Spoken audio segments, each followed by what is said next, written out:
Hey, what's up? I'm Zoë LeClerc. You're doing a poem today. It's called Tattoo Second Tom. And it's, the title is a little shout out to a lifer that I spent a little bit of time in the psych ward with, and he was just insane because that's how we are there. But this goes out to him. I hope he's a lifer. He's still there.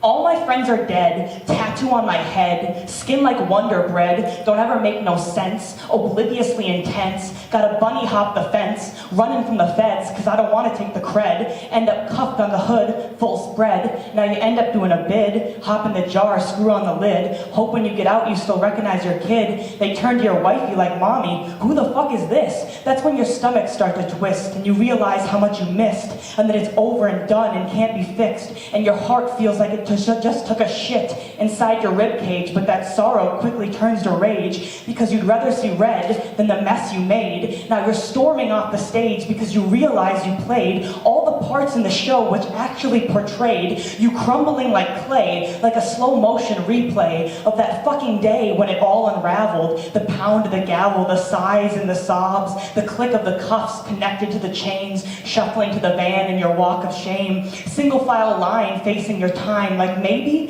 if you stare it in the eye, you can somehow prepare your mind to cling, grasp to, and hopefully find something to keep you from psyche suicide. Because once it's lost, it never comes back the same. You wonder if you'll ever put this behind you. Your loved ones are looking, but they can't find you. The light in your eyes is either absent or hiding, regardless of which you're now cold, uninviting. And the lack of illumination emphasizes the black, like a hallway that goes further back and back. You're haunted by the memory of when you just so effortlessly, were yourself recklessly taking for granted your personality because no one ever thinks it'll be snatched from me. But now you can't hold a conversation or remember things like what your middle name is. Your brain is in full-blown desperation, picking up the dead cells and looking at the empty spaces that used to hold everything you've ever known. Now just an empty dome, a foreclosed home, a tragic poem about a train of thought that derailed and never made it to the station because your hard drive got erased, and now you speak with reservation because most don't have the patience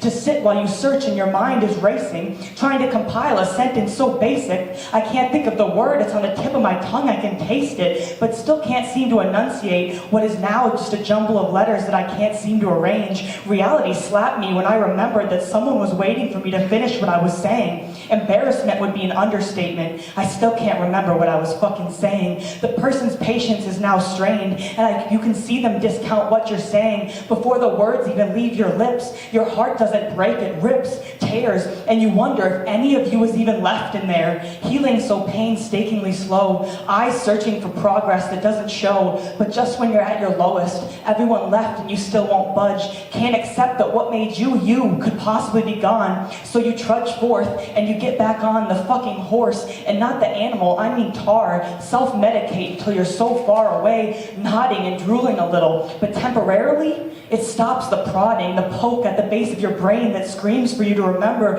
how you were before, the damage, the injury, the snap, the break, before every smile had to be faked, when you could converse without having to rehearse, terrified that you won't say the right words, doing your very best to forget that you were once quick and clever, maybe even charming, well-spoken, and nervous, never. Now I'm shaking in my boots because I just don't remember what it was like when I could compute and structure a thought without overheating and having to reboot. People are firm, but still, they look at you like you're terminal or already dead because the person you were to them is already 6 feet under, and they're just waiting for your physical self to follow suit. And at this point, you're in the same boat, an obituary pre-wrote. Treading water is so much harder when you remember what it was like to float. And then one day, if the universe is on your side, you stop wishing for recovery, you now only wish to die. But right before you disconnect, you hear a sound you can't forget. The voice that speaks inside your head. He made a joke and then you wept, of relief, aware of what it meant. Now the banter's back, they're starting to argue.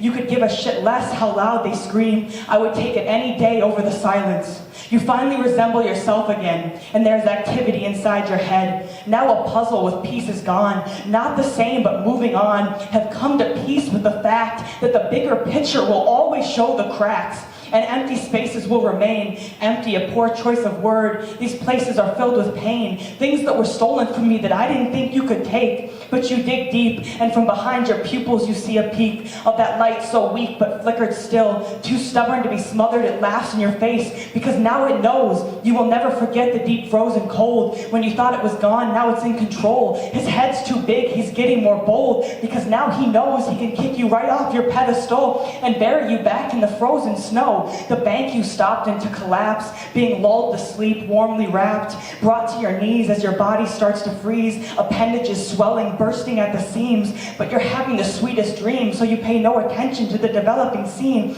I chuckle in my dream state. Why was I so worried? I feel so safe. The snow covers me like a weighted blanket. Look what I've been through. I know I can take this. I can't be killed. I know I've tried. And that would be the last time I'd say cool kids can't die.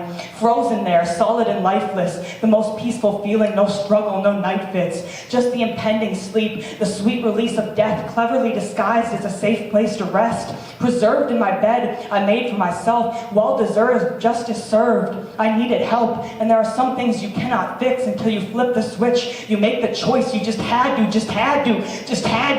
Stop the voice. Woo! Steve, do I got a little bit more time? 30 seconds or so. We'll do this quick one. But yo, I'd rather be bored than be fucking boarded. That's a tender subject, like an open sore is. The seclusion room is a funny statement because you're never alone. Say hi to Satan. You can restrain my body, but not my mouth, so I thought. Then the spit hood came out in chains like a wild beast, and I'm sure that's exactly what they thought of me. Strapped down, your tears will drip like water torture. You're in their grip. You can squirm, but it'll only tighten. It's deadly squeeze like a dark python. The woman knew I was a snake when she picked me up. So the fiery venom injected is poetically just. What goes around comes around, they say. Blindsided like a left hook to the face. Knock out your teeth so you cannot bite. Like challenging Muhammad Ali to a fight. You'll be put in your place that they think you deserve. And frequently, that place is 6 feet beneath the dirt. Float like a butterfly, sting like tears that have been bottled inside, finally escaping after years. Fermented like wine, the blood of us all. All of us who rise must eventually fall into a hole of ominous nature. Better hope you bottom out versus stewing in the anger. So tuck me in with the kiss of death. The eerie lullaby loops inside my head. Thank you.